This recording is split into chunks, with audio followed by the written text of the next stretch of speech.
صلاح الدین ایوبی پھولوں کی پتیاں مسلنے نہیں آیا۔ ایوبی نے ایسی مسکراہٹ سے کہا جو ان لوگوں نے پہلے کم ہی کبھی کسی کے ہونٹوں پر دیکھی تھی۔ ہم حضور کے راستے میں آسمان سے تارے بھی نوچ کر بچھا سکتے ہیں۔ ناجی نے کہا، اگر میری راہ میں کچھ بچھانا چاہتے ہو تو وہ ایک ہی چیز ہے جو میرے دل کو بھاتی ہے۔ صلاح الدین ایوبی نے کہا، آپ حکم دیں۔ نائب نے کہا، وہ کون سی چیز ہے جو حضور کے دل کو بھاتی ہے؟ صلیبیوں کی لاشیں۔ صلاح الدین ایوبی نے مسکرا کر کہا، مگر فوراً ہی اس کی مسکراہٹ غائب ہو گئی۔ اس کی آنکھوں سے شعلے نکلنے لگے۔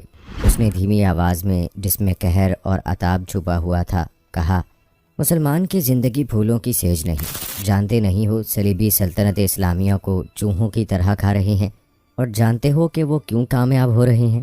صرف اس لیے کہ ہم نے پھولوں کی پتیوں پر چلنا شروع کر دیا ہے۔ ہم نے اپنی بچیوں کو ننگا کر کے ان کی عصمتیں روند ڈالی ہیں۔ میری نظریں فلسطین پر لگی ہوئی ہیں۔ تم میری راہ میں پھول بچھا کر مصر سے بھی اسلام کا پرچم اتروا دینا چاہتے ہو؟ اس نے سب کو ایک نظر دیکھا اور دبدبے سے کہا، اٹھا لو یہ پھول میرے راستے سے۔ میں نے ان پر قدم رکھا تو میری روح کانٹوں سے چھلنی ہو جائے گی۔ ہٹا دو لڑکیوں کو میرے راستے سے۔ کہیں ایسا نہ ہو کہ میری تلوار ان کے اتنے دلکش سنہرے بالوں میں الجھ کر بیکار ہو جائے۔ حضور کی جاہ و حشمت، مجھے حضور نہ کہو۔ صلاح الدین ایوبی نے بولنے والوں کو یوں ٹوک دیا جیسے تلوار سے کسی کافر کی گردن کاٹ دی ہو۔ اس نے کہا، حضور وہ تھے جن کا تم کلمہ پڑھتے ہو اور جن کا میں غلام بے دام ہوں۔ میری جان فدا ہو اس حضور صلی اللہ علیہ وآلہ وسلم پر جن کے مقدس پیغام کو میں نے سینے پر کندہ کر رکھا ہے۔ میں یہی پیغام لے کر مصر میں آیا ہوں۔ صلیبی مجھ سے یہ پیغام چھین کر بحیرہ روم میں ڈبو دینا چاہتے ہیں، شراب میں غرق کر دینا چاہتے ہیں۔ میں بادشاہ بن کے نہیں آیا۔ لڑکیاں کسی کے اشارے سے پھولوں کی پتیاں سمیٹ کر وہاں سے ہٹ گئی تھیں۔ صلاح الدین ایوبی تیزی سے دروازے کے اندر چلا گیا۔ ایک وسیع کمرہ تھا۔ اس میں ایک لمبی میز رکھی ہوئی تھی جس پر رنگا رنگ پھول بکھرے ہوئے تھے، اور ان کے درمیان روسٹ کیے ہوئے بکروں کے بڑے بڑے ٹکڑے، سالم، مرغ اور جانے کیسے کیسے کھانے سجے ہوئے تھے۔ صلاح الدین ایوبی رک گیا اور اپنے نائب سے پوچھا، کیا مصر کا ہر ایک باشندہ اسی قسم کا کھانا کھاتا ہے؟ نہیں حضور، نائب نے جواب دیا، غریب لوگ تو ایسے کھانے کے خواب بھی نہیں دیکھ سکتے۔ تم سب کس قوم کے فرد ہو؟ صلاح الدین ایوبی نے پوچھا، کیا ان لوگوں کی قوم الگ ہے جو ایسے کھانوں کے خواب بھی نہیں دیکھ سکتے؟ کسی طرف سے کوئی جواب نہ پا کر اس نے کہا، اس جگہ جس قدر ملازم ہیں اور یہاں جتنے سپاہی ڈیوٹی پر ہیں، ان سب کو اندر بلاؤ، یہ کھانا انہیں کھلا دو۔ اس نے لپک کر ایک روٹی اٹھائی، اس پر 2-3 بوٹیاں رکھیں اور کھڑے کھڑے کھانے لگا۔ نہایت تیزی سے پوری روٹی کھا کر پانی پیا اور باڈی گارڈ کے کمانڈر ناجی کو ساتھ لے کر اس کمرے میں چلا گیا جو وائسرائے کا دفتر تھا۔ 2 گھنٹے بعد ناجی باہر نکلا، دوڑ کر اپنے گھوڑے پر سوار ہوا، ایڑ لگائی اور نظروں سے اوجھل ہو گیا۔ رات ناجی کے خاص کمرے میں اس کے 2 کمانڈر جو اس کے معتمد اور ہمراز تھے اس کے پاس بیٹھے شراب پی رہے تھے۔ ناجی نے کہا، جوانی کا جوش ہے، تھوڑے دنوں میں ٹھنڈا کر دوں گا۔ کمبخت جو بات بھی کرتا ہے کہتا ہے رب کعبہ کی قسم صلیبیوں کو سلطنت اسلامیہ سے باہر نکال کر دم لوں گا۔ صلاح الدین ایوبی، ایک کمانڈر نے تنزیہ کہا، اتنا بھی نہیں جانتا کہ سلطنت اسلامیہ کا دم نکل چکا ہے، اب سوڈانی حکومت کریں گے۔ کیا آپ نے اسے بتایا نہیں کہ یہ 50,000 کا لشکر سوڈانی ہے؟ دوسرے کمانڈر نے ناجی سے پوچھا، اور یہ لشکر جسے وہ اپنی فوج سمجھتا ہے صلیبیوں کے خلاف نہیں لڑے گا؟ تمہارا دماغ ٹھکانے ہے ادروش؟ ناجی نے کہا، میں اسے یہ یقین دلایا ہوں کہ یہ 50,000 سوڈانی شیر اس کے اشارے پر صلیبیوں کے پرخچے اڑا دیں گے، لیکن… ناجی چپ ہو کر سوچ میں پڑ گیا۔ لیکن کیا؟ اس نے مجھے حکم دیا کہ مصر کے باشندوں کی ایک فوج تیار کرو۔ ناجی نے کہا، اس نے کہا ہے کہ ایک ہی ملک کی فوج مناسب نہیں ہوتی، وہ مصر کے لوگوں کو بھرتی کر کے ہماری فوج میں شامل کرنا چاہتا ہے۔ تو آپ نے کیا جواب دیا؟ میں نے کہا کہ آپ کے حکم کی تعمیل ہوگی۔ ناجی نے جواب دیا، مگر میں ایسے حکم کی تعمیل نہیں کروں گا۔ مزاج کیسا ہے؟ ادروش نے پوچھا۔ ضد کا پکا معلوم ہوتا ہے، ناجی نے جواب دیا۔ آپ کی دانش اور تجربے کے سامنے تو وہ کچھ بھی نہیں لگتا۔ دوسرے کمانڈر نے کہا، نیا امیر مصر بن کر آیا ہے، کچھ روز یہ نشہ طاری رہے گا، میں یہ نشہ اترنے نہیں دوں گا۔ ناجی نے کہا، اسے اسی نشے میں بدمست کر کے ماروں گا۔ بہت دیر تک یہ تینوں صلاح الدین ایوبی کے خلاف باتیں کرتے رہے اور اس مسئلے پر غور کرتے رہے کہ اگر صلاح الدین ایوبی نے ناجی کی بے تاج بادشاہی کے لیے خطرہ پیدا کر دیا تو وہ کیا کارروائی کریں گے۔ ادھر صلاح الدین ایوبی اپنے نائبین کو سامنے بیٹھائے یہ ذہن نشین کرا رہا تھا کہ وہ حکومت کرنے نہیں آیا اور نہ کسی کو حکومت کرنے دے گا۔ اس نے انہیں کہا کہ اسے جنگی طاقت کی ضرورت ہے، اور اس نے یہ بھی کہا کہ اسے یہاں کا فوجی ڈھانچہ بالکل پسند نہیں۔ 50,000 باڈی گارڈ سوڈانی ہیں۔ ہمیں ہر خطے کے باشندوں کو یہ حق دینا ہے کہ وہ ہماری فوج میں آئیں، اپنے جوہر دکھائیں اور مال غنیمت میں سے اپنا حصہ وصول کریں۔ یہاں کے عوام کا معیار زندگی اسی طرح بلند ہو سکتا ہے۔ صلاح الدین ایوبی نے انہیں بتایا، میں نے ناجی سے کہہ دیا ہے کہ وہ عام بھرتی شروع کر دے۔ کیا آپ کو یقین ہے کہ آپ کے حکم کی تعمیل کرے گا؟ ایک ناظم نے اسے پوچھا، کیا وہ حکم کی تعمیل سے گریز کرے گا؟ وہ گریز کر سکتا ہے، ناظم نے جواب دیا۔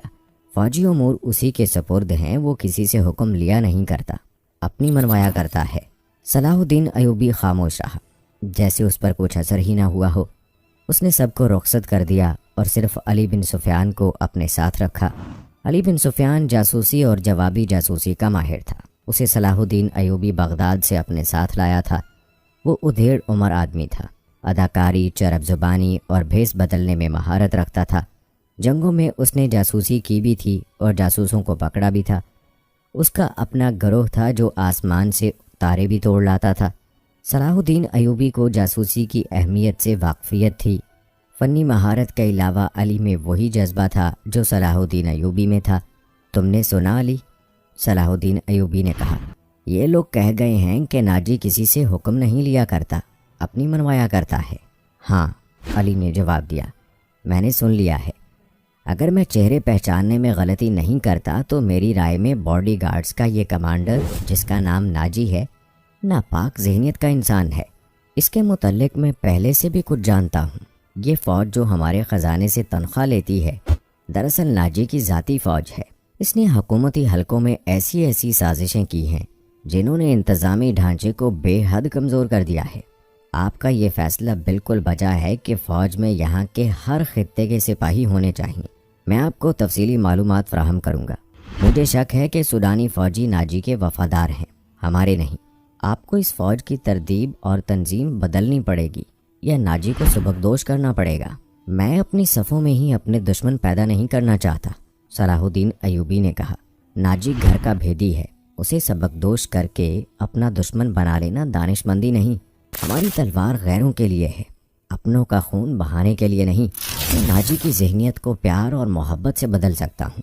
تم اس فوج کی ذہنیت معلوم کرنے کی کوشش کرو، مجھے صحیح اطلاع دو کہ فوج کہاں تک ہماری وفادار ہے۔ مگر ناجی اتنا کچا آدمی نہیں تھا، اس کی ذہنیت پیار اور محبت کے بکھیڑوں سے آزاد تھی۔ اسے اگر پیار تھا تو اپنے اقتدار اور شیطانیت کے ساتھ تھا، اس لحاظ سے وہ پتھر تھا، مگر جسے اپنے جال میں پھانسنا چاہتا اس کے سامنے موم ہو جاتا تھا۔ اس نے صلاح الدین ایوبی کے ساتھ یہی رویہ اختیار کیا۔ اس کے سامنے وہ بیٹھتا بھی نہیں تھا، ہاں میں ہاں ملاتا چلا جاتا تھا۔ اس نے مصر کے مختلف خطوں سے ایوبی کے حکم کے مطابق فوج کے لیے بھرتی شروع کر دی تھی، حالانکہ یہ کام اس کی مرضی کے خلاف تھا۔ دن گزرتے جا رہے تھے، صلاح الدین ایوبی اسے کچھ پسند کرنے لگا تھا۔ ناجی نے اسے یقین دلایا تھا کہ سوڈانی باڈی گارڈز فوج حکم کی منتظر ہے اور یہ قوم کی توقعات پر پوری اترے گی۔ ناجی صلاح الدین ایوبی کو 2-3 مرتبہ کہہ چکا تھا کہ وہ باڈی گارڈز کی طرف سے اسے دعوت دینا چاہتا ہے اور فوج اس کے اعزاز میں جشن منانے کے لیے بے تاب ہے، لیکن صلاح الدین ایوبی مصروفیت کی وجہ سے یہ دعوت قبول نہیں کر سکا تھا۔ رات کا وقت تھا۔ ناجی اپنے کمرے میں اپنے 2 معتمد جونیئر کمانڈروں کے ساتھ بیٹھا شراب پی رہا تھا۔ 2 ناچنے والیاں سازوں کی ہلکی ہلکی موسیقی مستی میں آئی ہوئی ناگنوں کی طرح مسحور کن اداؤں سے رقص کر رہی تھی۔ ان کے پاؤں میں گھنگرو نہیں تھے، اس کے جسموں پر کپڑے صرف اسی قدر تھے کہ ان کے سطر ڈھکے ہوئے تھے۔ اس رقص میں خمار کا تاثر تھا۔ دربان اندر آیا اور ناجی کے کان میں کچھ کہا۔ ناجی جب شراب اور رقص میں محو ہوتا تھا تو کوئی مخل ہونے کی جرت نہیں کر سکتا تھا۔ صرف دربان کو معلوم تھا کہ وہ کون سا ضروری کام ہے جس کی خاطر ناجی عیش و طرب کی محفل سے اٹھا کرتا ہے، ورنہ وہ اندر آنے کی جرت نہیں کرتا۔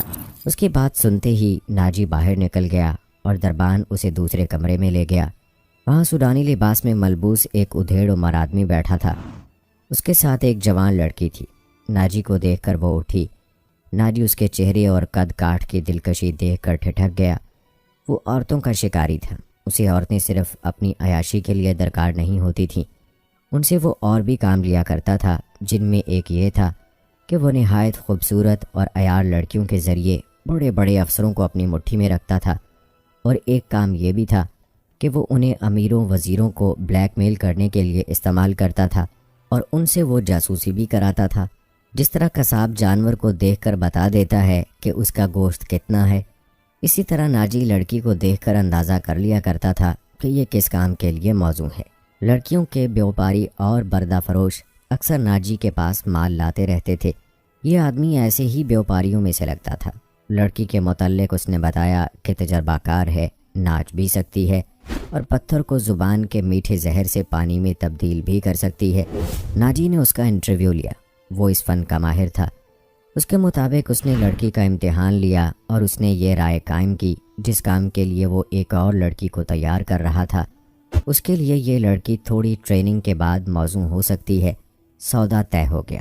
بیوپاری قیمت وصول کر کے چلا گیا۔ ناچی لڑکی کو اس کمرے میں لے گیا جہاں اس کے دو ساتھی رقص اور شراب سے دل بہلا رہے تھے۔ اس نے لڑکی کو ناچنے کے لیے کہا۔ لڑکی نے جب چوغا اتار کر جسم کو دو ہی بل دیے تو ناجی اور اس کے ساتھی تڑپ اٹھے۔ پہلی دونوں ناچنے والیوں کے رنگ پیلے پڑ گئے۔